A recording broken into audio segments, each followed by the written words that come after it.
37 bölüm. Жакып атасы жашаган Канаан жеринде жашап турду. Жакыптын жашоосу мындай эле.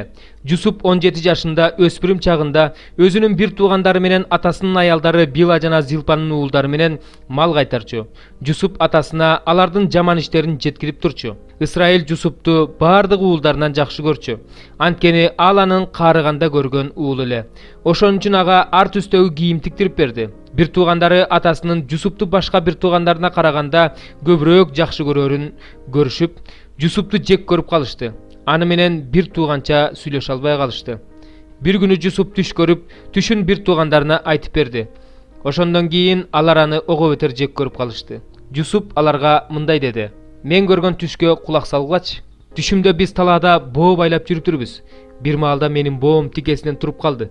Ошондо силердин боолоруңар тегерете туруп, менин боомо жүгүнүп таазим этишти. Ошондо бир туугандары: "Кантип эле сен бизге падышалык кылып каласың? Кантип эле сен бизди бийлеп каласың?" дешип, аны түшү үчүн, айткан сөздөр үчүн ого бетер жек көрүп калышты.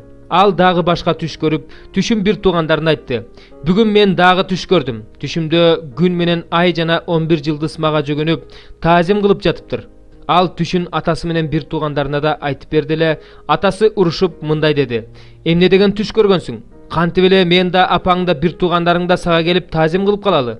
Бир туугандары ыза болушту. Атасы болсо анын сөзүн жүрөгүнө түйүп калды.